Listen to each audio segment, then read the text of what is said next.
जो 60 साल में विकास नहीं हुआ वो इस 10 साल के अंदर भारतीय जनता पार्टी के राज ने किया है। सड़कें की ऐसी हालत थी कि रोडवेज की बसें जो थी वो चलना बंद कर दिया था, डिपो ने बंद कर दिया था।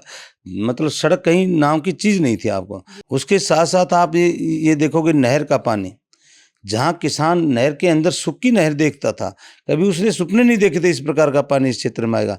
लेकिन भारतीय जनता पार्टी ने पूरे क्षेत्र में जो आखिरी छोर राजस्थान का लगता है, मैं कहूँ बूडवाल और राय मलिकपुर गांव है, वहाँ उस किसान की उस प्यासी धरती का जो प्यास बुझाने का काम किया है। तो एजुकेशन के अंदर जो बच्चे हैं वो ईमानदारी से, जो बगैर नौकरी, बगैर पर्ची, बगैर खर्चे, मतलब मैं कहूँ उसके बावजूद यहाँ एक ही गांव में 30-30, 40-40, 50-50 नौकरियां लगी हैं आपको। इस क्षेत्र में जब हम मेडिकल कॉलेज कभी नहीं होते थे, यहाँ का हर मरीज जयपुर जाने का काम करता था, यहाँ मेडिकल कॉलेज बनाने का काम किया सरकार के अंदर। अभी तुरंत ही उद्घाटन होने वाला है, अभी चलने वाला है, जस्ट ये पूरी कंप्लीट होगी 600 करोड़ रुपए से जो लॉजिस्टिक हब बना है। इसके साथ साथ आपको बताऊं बहुत बढ़िया, अब बाईपास नारनौल का भी सपना देखते थे। यहाँ ट्रकों का जाम लगता था महावीर चौक पर, लोग दरवाजे जो शटर बंद कर दिया करते थे। शाम को जब नो एंट्री जब खुलती थी तो 3 किलोमीटर की दूरी के अंदर ट्रक खड़े होते थे। आज बाईपास आते हैं, शहर सुरक्षित है, आपको बताऊंगा। इसके साथ साथ पानी कोई छोटी बात है क्या? ये यहाँ 1000 फुट नीचे पानी चला गया था, और 1000 फुट 1200 फुट पर जब पानी था तो किसान अपनी कहीं सिंचाई नहीं कर पाता था। आज आप देखिए 300 फुट पर, 200 फुट के ऊपर पानी। नौकरियों में भी वो पहले बंदरबांट होती थी। नेता के पीछे बच्चा चक्कर काटता था कि मेरे को किसी दो, या वो कहता था मेरा पिता राजनीतिक क्षेत्र में नहीं है इसलिए मेरे को नौकरी नहीं लगेगी। पैसे से बिक्री होती थी या सिफारिश से नौकरियां लगती थी। कांग्रेस का कहीं आपको जिले में कोई जिला अध्यक्ष हो तो बता दिए, हर जिला का इसमें नहीं, पूरे प्रदेश में जिला अध्यक्ष हो तो बता दिए। मैं गारंटी करता हूँ विधानसभा के हमारे चारों जीते लोग व्यक्ति विशेष के नहीं होते भारतीय जनता पार्टी के, ये कमल के फूल के व्यक्ति होते हैं, और कमल के फूल के ऊपर पहचान करते हैं। नुकसान कम होता है और बीमा उसका ज़्यादा मिलता है, मैं कहता हूँ उसका मुआवजा अधिक मिलता है। किसान कई बार तो मुँह से ये कह देता है परमात्मा ऐसा ओढ़े तो सदा पड़े, कोई बात नहीं। टिकट महत्वपूर्ण नहीं होती कार्यकर्ता के लिए, पार्टी सत्ता में आए और आगे इसी तरह विकास का काम करती रहे, ये लक्ष्य हम सबके सामने रहता है। कार्यकर्ताओं सब साथ काम करते हैं भारतीय जनता पार्टी के अंदर, और जिसको टिकट मिलेगी उसके लिए चाहे राव इंद्रजीत के लोग हो, चाहे भारतीय जनता पार्टी कोई अलग नहीं है, वो भी लोग 10 साल पहले राव इंद्रजीत के साथ भारतीय जनता पार्टी में आए थे, वो भी तन मन धन से पूरा काम करेंगे, ऐसी बात नहीं है। जो जीतने वाला कैंडिडेट होगा उसको टिकट देंगे, चाहे मैं तो हमारे कोई राव इंद्रजीत जी कोई दूसरे थोड़ी है, हमारी पार्टी के हैं, पुरानी पार्टी, उनका सहयोग है, बहुत राजनीतिक के वटवृक्ष हैं और पूरा प्रभावित करते हैं राजनीति को।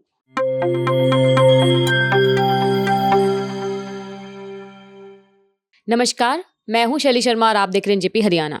दोस्तों, आज हमारे साथ है महेंद्रगढ़ जिले की भाजपा जिला अध्यक्ष दयाराम यादव जी। आज हम इनसे जानेंगे विधानसभा चुनाव के बारे में, आने वाले विधानसभा चुनाव में नारनौल का क्या समीकरण रहने वाला है, यहाँ की राजनीति के बारे में बात करते हैं। सर, सबसे पहले आपका स्वागत है। धन्यवाद शैली जी।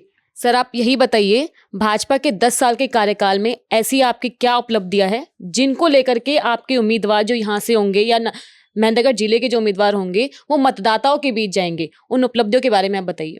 देखिए शैली जी, जो 60 साल में विकास नहीं हुआ वो इस 10 साल के अंदर भारतीय जनता पार्टी के राज ने किया है।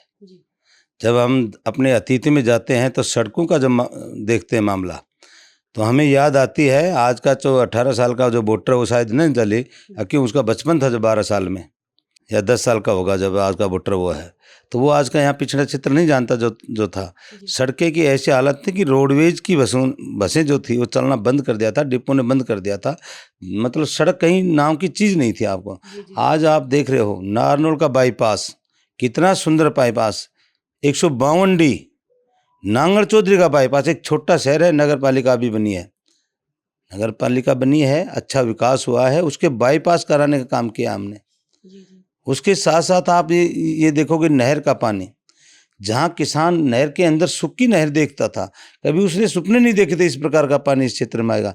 लेकिन भारतीय जनता पार्टी ने पूरे क्षेत्र में जो आखिरी छोर राजस्थान का लगता है, मैं कहूँ बूडवाल और राय मलिकपुर गांव है, वहाँ उस किसान की उस प्यासी धरती का जो प्यास बुझाने का काम किया है सरकार ने, उसके लिए किसान दिन रात इतनी खुशहाली भरी हरियाली को आप देख रहे हो पूरे क्षेत्र के अंदर, ये सारी इस सरकार की देन है कि आज का यहाँ किसान निश्चिंत होकर के और इतने वो करता है। यहाँ एमएसपी देश का पहला राज्य है जो एमएसपी पर सभी फसलें खरीदने का काम कर रहा है। इस क्षेत्र के सरसों है भरपाई का काम करते, भावांतर भरपाई कोई नहीं की किसी सरकार ने आता है। किसान का हितैषी है, नौजवान का हितैषी है। मेरा ये क्षेत्र एजुकेशन हब है एक प्रकार से। आपने देखा सीबीएसई का रिजल्ट का टॉपर इस जिले का रहा है। तो एजुकेशन के अंदर जो बच्चे हैं वो ईमानदारी से, जो बगैर नौकरी, बगैर पर्ची, बगैर खर्चे, मतलब मैं कहूँ उसके बावजूद यहाँ एक ही गांव में 30-30, 40-40, 50-50 नौकरियां लगी हैं आपको। चाहे वो पुलिस की हो, चाहे कलरक की हो, चाहे डी ग्रुप की हो, या चाहे एचसीएस की भी भर्तियां ऐसी ईमानदारी से नहीं। पहले मुख्यमंत्री अपने हाथ से लगाया करते। इस क्षेत्र के एचसीएस बने हैं, कलरक बने हैं, प्रोफेसर बने हैं, लेक्चर बने हैं, यानी और विकास की बाकी बात करें लॉजिस्टिक हब यहाँ का देखिए आप। आने वाले इस 1, 2, 3, 4 साल के अंदर रेलवे की कनेक्टिविटी है। आप यहाँ भिवाड़ी के अंदर विकास जैसे देख रहे हैं वो कुछ भी नहीं रहेगा यहाँ। वहाँ रेलवे की कनेक्टिविटी भी नहीं है, नेशनल हाईवे क्यों नहीं, 152 इतना बड़ा अच्छा बना है। तो आने वाले समय अगर में हम नारनौल एरिया की बात करें तो इसमें कुछ काम, नारनौल के लॉजिस्टिक हब है के साथ साथ मैं ये कहूँ ढोसी पहाड़ के यानी रोपवे का भी मंजूर हुआ है पैसा।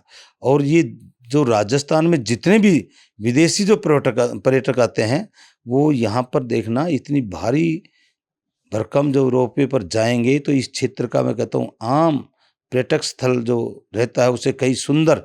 और इस पहाड़ी का तो महर्षि चमन ऋषि का तपोभूमि है, तो इसको मैं कहता हूँ इस क्षेत्र का प्रसिद्ध जो पर्यटक स्थल बनेगा, ढोसी का पर्वत बनेगा जी। और इस क्षेत्र में जब हम मेडिकल कॉलेज कभी नहीं होते थे, यहाँ का हर मरीज जयपुर जाने का काम करता था, यहाँ मेडिकल कॉलेज बनाने का काम किया सरकार के अंदर। अभी तुरंत ही उद्घाटन होने वाला है, अभी चलने वाला है, जस्ट ये पूरी कंप्लीट होगी। 600 करोड़ रुपए से लगा करके यहाँ सरकार ने काम किया है। इस क्षेत्र में कॉलेजों की बात करें, हमारे यहाँ निजामपुर के कभी कॉलेज नहीं हुआ करता था, लेकिन वहाँ कॉलेज अभी सरकार ने किया, नांगल चौधरी में कॉलेज किया।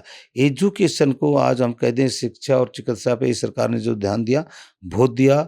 आज हम चाहे किसान की बात करें, जवान की बात करें, हर क्षेत्र के अंदर भारतीय जनता पार्टी ने सबका साथ सबका विकास इस नाते काम करने का काम किया है। और इसके अंदर आप देख रहे हो आने वाला जो समय आएगा, इसमें अलग अलग इंडस्ट्री हब बनेंगे। आप देखो जो लॉजिस्टिक हब बना है, इसके साथ साथ आपको बताऊं बहुत बढ़िया। अब बाईपास नारनौल का भी सपना देखते थे, यहाँ ट्रकों का जाम लगता था महावीर चौक पर, लोग दरवाजे जो शटर बंद कर दिया करते थे। शाम को जो नो एंट्री जब खुलती थी तो 3 किलोमीटर की दूरी के अंदर ट्रक खड़े होते थे। आज बाईपास आते हैं, शहर सुरक्षित है। आपको बताऊंगा, आप सड़कों की बात कर रहे हैं, अच्छी बात है, सड़कें बनी भी है, लेकिन अक्सर ये आरोप रहता है कि नितिन गडकरी की बनाई टोल वाली सड़कों को छोड़ दे तो भाजपा का काम माइनस में रहता है। आप क्या कहेंगे? देखिए, सड़कों का नितिन गडकरी के काम को हम हटा नहीं सकते, गिना सकते हैं, ठीक कहते हैं। इसके साथ साथ पानी कोई छोटी बात है क्या? ये यहाँ 1000 फुट नीचे पानी चला गया था, और 1000 फुट 1200 फुट पर जब पानी था तो किसान अपनी कहीं सिंचाई नहीं कर पाता था। आज आप देखिए 300 फुट पर, 200 फुट के ऊपर पानी। और पहली बार हुआ इतिहास के अंदर नदियों में बरसात का पानी, तो हम आज से 40 साल पहले 30 साल पहले देखते थे, लेकिन पहली बार जब नहर का पानी नदियों में डालने का काम किया इस सरकार ने, उससे जो वाटर लेवल जो ऊपर आया है, आप देखिए अकबरपुर गांव है, नांगल कालिया है, नांगल चौधरी के पास है, ढाणी जाजमा है, ढाणी बाठोड़ा, इसमें जहाँ नदी अपनी कृष्णावती लगती है, इसमें जगह जगह इतना पानी आता है कि उनका वाटर लेवल रिचार्ज का काम करता है। और एक्स्ट्रा पानी जो हमारे हक का जो इस क्षेत्र में पहले जो बाकी सरकारें रोक दिया करती है, आज पूरा पानी इस क्षेत्र में देने का काम कर रहे हैं। और महेंद्रगढ़ में तो मैं अभी कुछ दिन गया था, एक नदी क्रॉस कर रहे थे तो गाड़ी निकल नहीं पा रही थी, इतना पानी जो नदी में नहीं आता था वर्षा दिनों में, वो अब नहर का पानी बह रहा है। ये बहुत बड़ी उपलब्धि इस क्षेत्र के लिए। नौकरियों में भी वो पहले बंदरबांट होती थी, नेता के पीछे बच्चा चक्कर काटता था कि मेरे को किसी दो, या वो कहता था मेरा पिता राजनीतिक क्षेत्र में नहीं है इसलिए मेरे को नौकरी नहीं लगेगी। पैसे से बिक्री होती थी या सिफारिश से नौकरियां लगती थी। आज बच्चे का मनोबल बढ़ा है, माँ बाप का मनोबल बढ़ा, बेटा पढ़ेगा तो नौकरी मिलेगी, वरना नौकरी नहीं मिलेगी। तो आज बच्चा पढ़ने लगा है, और इस क्षेत्र में तो मैं कहता हूँ इतनी बढ़िया उपलब्धियाँ हुई हैं, बच्चे अपने आप ही बहुत आगे बढ़ रहे हैं पढ़ाई के क्षेत्र में, नौकरी के मामले में। अगर हम लोकसभा चुनाव की बात करें तो पूरे हरियाणा की तुलना में महेंद्रगढ़ जिले का अच्छा प्रदर्शन रहा भाजपा का। इसके पीछे आप क्या कारण मानते हैं? क्या राव इंद्रजीत सिंह है उनका प्रभाव मानते हैं या भाजपा का प्रभाव मानते हैं? ठीक कहते हैं आपने। इस क्षेत्र में जिला महेंद्रगढ़ में मैं जिला अध्यक्ष रहते हुए चारों विधानसभा में अच्छी, और कोई भी विधानसभा हमने लूज नहीं की, चारों विधानसभा में 45,000 वोटों से हमने जिताया, बल्कि और जिलों में हम थोड़े कमज़ोर रहे। और ये भारतीय जनता पार्टी की छावनी को आता है भारतीय, और हमने देखिए बाकी संगठनों में भारतीय जनता पार्टी के संगठन में दिन रात का अंतर है। आप देखिए कांग्रेस का कहीं आपको जिले में का कोई जिला अध्यक्ष हो तो बता दिए, हर जिला का इसमें नहीं, पूरे प्रदेश में जिला अध्यक्ष हो तो बता दिए। और आप के चैनल से कहता हूँ, आप 100 आदमी से पूछिए प्रदेश का अध्यक्ष कौन है कांग्रेस का, कहीं 10% लोग बता पाएंगे, कोई राजनीतिक ज़्यादा कोई बड़े होते हैं। प्रदेश के अध्यक्ष नहीं पता। Bharatiya Janata party cadre based party है।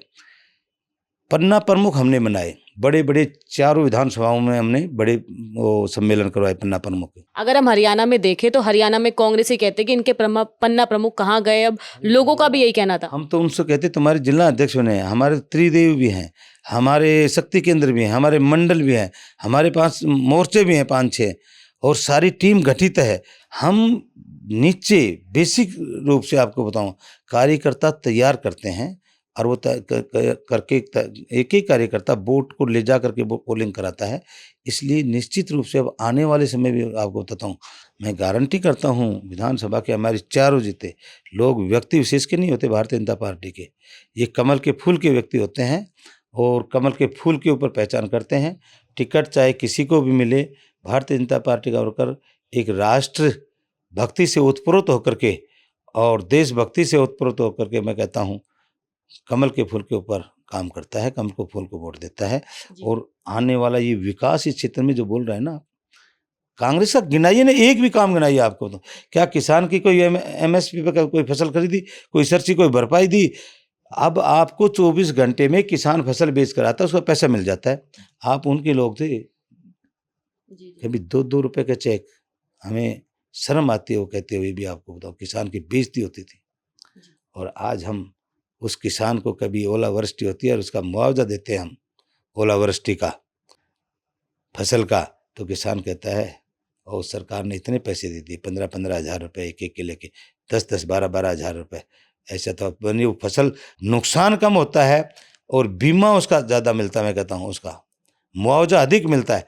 किसान कई बार तो मुँह से ये कह देता है, परमात्मा ऐसा ओढ़े तो सदा पड़े, कोई बात नहीं, क्योंकि उसको पैसा फसल भी मिल गई और उसको मुआवजा भी मिल गया। तो ऐसे किसान को हितैषी है ये सरकार। आपको बताऊँ, हम देख रहे हैं नारनौल से आप भी चुनाव की तैयारी कर रहे हैं, कैसी तैयारी चल रही है आपकी? देखिए तैयारी, राजनीतिक क्षेत्र में कोई भी व्यक्ति रहता है, वो उसकी सोच होती है कि मैं कोई चुनाव लड़ूं, कि सबकी है। लेकिन भारतीय जनता पार्टी का कार्यकर्ता चुनाव की दृष्टि है काम करता है, पार्टी देती है योग्य को, टैलेंटेड को। आप नांगल चौधरी से भी टिकट मांग रहे थे? मैं नारनौल से टिकट मांग रहा हूँ निश्चित रूप से। पहले नांगल चौधरी से नहीं, पहले कभी मैं चुनाव लड़ा था 2009 के अंदर नांगल चौधरी में। अब मैं 10 साल से लगातार नारनौल क्षेत्र से अपना काम कर रहा हूँ। हेडक्वार्टर में यहाँ रहते 30 साल हो गए नारनौल शहर के अंदर। मैंने बचपन से राजनीति की है। गांव का सरपंच 88 के अंदर था, और जब जिले में 6 मंडल होते थे, आज 15 मंडल हैं बीजेपी के, उस टाइम पर मैं मंडल अध्यक्ष था। 91 में युवा मोर्चा का जिला अध्यक्ष बना। 95 में हमारा अधिवेशन बम्बई में गई थे, हमारा राष्ट्रीय अधिवेशन था। लेकिन उसके बाद मैं गवर्नमेंट जॉब में चला गया। 11 साल मैंने नौकरी करी। लेक्चरर ग्रेड से मैं रिजाइन करके भारतीय जनता पार्टी में 2009 के अंदर मेरे को नांगल चौधरी विधानसभा से चुनाव लड़ाया था, और उसके बाद में प्रदेश का सचिव रहा, किसान मोर्चे के अंदर उपाध्यक्ष रहा, हमारे नायब जी के साथ किया, बराला जी के, धनखड़ जी के साथ मैंने किसान मोर्चे में काम किया। जिला का महामंत्री रहा, अब जिला का अध्यक्ष का दायित्व अब दूसरी तीसरी बार जैसे दिया है। यानी लगातार एक समर्पित भाव से भारतीय जनता पार्टी का काम कर रहे हैं। टिकट महत्वपूर्ण नहीं होती कार्यकर्ता के लिए, पार्टी सत्ता में आए और आगे इसी तरह विकास का काम करती रहे, ये लक्ष्य हम सबके सामने रहता है कार्यकर्ताओं का। टिकटार्थियों की लंबी सूची है, उस लंबी सूची में दयाराम यादव का क्या टिकट का आधार होगा, उनको क्यों टिकट दी जाए, क्या खूबी है? जैसे मैंने बता दिया कि मैं लगभग 35-40 साल से भारतीय जनता पार्टी में काम रहा, संगठन में काम किया है, संघ में काम किया। मैं जब अध्यापक वर्ग में काम करता था तो मैं संघ में खंड कारवा, जो हरियाणा का सबसे बड़ा पद संचलन 545 लोग गणवेश में पद संचलन हरियाणा का सबसे पहला था वो। मैं जिला संपर्क प्रमुख रहा, संघ में काम किया, और उसी दृष्टि में 2009 में टिकट पार्टी ने रिजाइन करवा करके दी थी। तो निश्चित रूप से भारतीय जनता पार्टी में कार्यकर्ता की एक अच्छी पहचान जो होती है और ठीक काम करने वाला था, उसको पार्टी टिकट दे करके या किसी अन्य दायित्व से आगे बढ़ाने का काम करती है। मेरे को भी पूरा विश्वास है कि पार्टी कहीं ना कहीं बाकी से बेहतर समझ करके टिकट देगी तो बढ़िया है, और मेरे से कोई बाकी जो निर्णय करती है पार्टी, वो हम सिरमौर उसका काम करते हैं। चुनाव प्रबंधन की दृष्टि से हम देखें तो भाजपा कितनी तैयार है? अगर हम बात करें महेंद्रगढ़ जिले में या नारनौल क्षेत्र में, हम बात करें नारनौल विधानसभा क्षेत्र में, तो कितनी बूथ इकाइयां गठित हो गई है, कितनी अभी तक काम हो चुका है इस विषय पर? देखिए, मेरे जिले में 767 बूथ हैं, और कल भी आप आओ तो मेरे त्रिदेव सम्मेलन है 3 विधानसभाओं के अंदर, प्रशिक्षण का है उनका एक प्रकार से। तो कल का कार्यक्रम हमारे 3 विधानसभा महेंद्रगढ़, नांगल चौधरी और नारनौल के अंदर हमने एक एक टीम तैयार कर लिया। आपको बताऊंगा, बूथ के ऊपर जैसे मैंने बूथ प्रमुख बनाया है, त्रिदेव बनाया है, पन्ना प्रमुख से लेकर के हमने शक्ति केंद्र बनाए कर दिया हमने। एक व्यक्ति पन्ना 60 वोट होते हैं, 60 वोट के ऊपर एक व्यक्ति चिंता करे, तेरे को और कहीं की चिंता नहीं करनी। एक बूथ के अंदर हमारे वोट होते हैं 500, 600, 700 जो भी है, वो बूथ प्रमुख अपनी चिंता करेगा, नहीं कि पड़ोसी गांव की करेगा या दूसरे की, वो अपने से जिता करके भेजेगा। ऐसा हवा हवाई नहीं होता यहाँ का पार्टी का कार्यकर्ता। वो समय भी देता है, वो पैसा भी खर्च करता है, और पूरी पार्टी के प्रति समर्पित होकर के, इसीलिए पार्टी में कहता हूँ हम तो कैडर बेस्ड पार्टी है। यहाँ पूरा जिले में 4 सीटें जो हमने जिताने का भी लोकसभा में काम किया है, तो निश्चित रूप से अब इसमें तो मैं कहता हूँ हमारे उम्मीदवार फेस टू फेस हर वर्कर को जानते हैं जो पार्टी टिकट देगी, मैं कहता हूँ। और मैंने इतनी टीम तैयार कर दी आपको, इस जिले के अंदर काम कराए बहुत, हमने बड़े बड़े सम्मेलन में करवाए हैं। हमारे जनसंवाद आदरणीय माननीय मनोहर लाल जी के नेतृत्व में 11 स्थानों पर किया। माननीय प्रदेश अध्यक्ष हमारे जो नायब जी बने थे, तो 5 स्थानों का स्वागत, इतना बड़ा भव्य स्वागत किया था उनका। 3 बार मुख्यमंत्री बनने के बाद उनको वो कार्यक्रम, आदरणीय नरेंद्र मोदी जी की ऐतिहासिक खूब बड़ी रैली, अच्छी संख्या वाली, मैं कहता हूँ भव्य, यहाँ पाली में करी। अमित शाह की रैली अभी हमने कुछ दिन पहले करी थी। इतने कार्यक्रम कार्यकर्ता जो इस जिला महेंद्रगढ़ का तैयार है चुनाव के, ललायत है कब चुनाव आए, कब हम अच्छी विजय कराएं, और 4 विधानसभाओं में अच्छी जीत हासिल करेंगे, ये पक्की बात है। पार्टी के सामने टिकट वितरण को लेकर कई चीजें आती है, जैसे हम जाति समीकरण भी देखती है पार्टी कहीं ना कहीं। तो हम देखें नारनौल में यादव समाज और सैनी समाज दोनों चाहते हैं कि हमारा प्रतिनिधित्व सामने आए, तो इसमें पार्टी में क्या क्राइटेरिया सेट किया है, क्या सेट ऐसा जो जिससे आपके दोनों समर्थक खुश रहे? देखिए, हमारे प्रदेश के माननीय मुख्यमंत्री सैनी समाज से जैसे आते हैं, आपने सुना, और ये क्षेत्र हरिद्वार का क्षेत्र है, और जब इस विधानसभा की जब बातें करते हैं तो लगभग 50-55 हज़ार वोट अहिर वोट है, 22,000 करीब हमारे सैनी वोट हैं। हम आज के इस युग में अभी उस जाति समीकरण को अवॉइड नहीं कर पा रहे हैं। इस समाज हम करते हैं राजनीतिक दृष्टि, हम अपने, तो देखो ये कांग्रेस थी, जातिवाद, परिवारवाद, क्षेत्रवाद जो करते थे वो, लेकिन बीजेपी में तो वो बात नहीं है। पर इनको अवॉइड ना करते हुए पार्टी यही सोचती है भाई ज़्यादा वोट जिस समाज को होते हैं उसको टिकट देनी चाहिए, वो बीजेपी हो चाहे कांग्रेस हो या अन्य पार्टी हो, सोचता है थोड़े। तो उस नाते शायद मेरे को लगता है यहाँ भारतीय। अगर हम देखते हैं तो राव इंद्रजीत सिंह के समर्थक और भाजपा समर्थक, जब हम देखते हैं इन दोनों के तालमेल बैठने में कभी अभी भी थोड़ी बहुत दिक्कतें आती है, तो नारनौल में क्या स्थिति है? ऐसा नहीं है यार, राव इंद्रजीत जी को 10 साल हो गए भारतीय जनता पार्टी में आई हुई, और उनके वर्कर भी, ऐसा कुछ मतभेद नहीं है, सबका सहयोग रहता है, ऐसे कोई वो नहीं है, सब साथ काम करते हैं भारतीय जनता पार्टी के अंदर। और जिसको टिकट मिलेगी उसके लिए चाहे राव इंद्रजीत के लोग हो, चाहे भारतीय जनता पार्टी कोई अलग नहीं है, वो भी लोग 10 साल पहले राव इंद्रजीत के साथ भारतीय जनता पार्टी में आए थे, वो भी तन मन धन से पूरा काम करेंगे, ऐसी बात नहीं है। बाकी वर्कर भी नहीं कर, एक तो ये बाकी और लोगों का दृष्टिकोण हो जाता है। कई बार आते हैं पार्टी में, जैसे आज कोई नए आदमी को टिकट दे दिया, वो पहले की स्थिति आज में अंतर है। आज से 10 साल पहले ओम प्रकाश को यहाँ से टिकट मिली थी, डॉक्टर साहब अभय सिंह को टिकट मिली थी मान लो, और पहले संतोष को जैसे टिकट मिलती। हम समझते हैं कि उस टाइम के ऊपर भारतीय जनता पार्टी में इनकी स्टार्टिंग ही थी, टिकट जब लेकर आए थे तो, लेकिन जब में अब में अंतर है। अब भारतीय जनता पार्टी पूरे देश में दुनिया में सबसे बड़ी पार्टी है, खूब बड़ा संगठन है। इसमें अब पार्टी के वर्कर को आगे लाया जाएगा, क्यों पार्टी के वर्कर भी कुछ उम्मीद रखते हैं, लंबे समय तक काम करते हैं तो भाई हमने इतना पार्टी को काम किया है, तो पार्टी के शायद वर्कर को देंगे वोट, जो जीतने वाला कैंडिडेट होगा उसको टिकट देंगे। चाहे मैं तो हमारे कोई राव इंद्रजीत जी कोई दूसरे थोड़ी है, हमारी पार्टी के हैं, पुरानी पार्टी, उनका सहयोग है, बहुत राजनीतिक के वटवृक्ष हैं और पूरा प्रभावित करते हैं राजनीति को। यहाँ चुनावी राजनीति को ऐसी बात नहीं है। धन्यवाद दयाराम जी, धन्यवाद। Thank you.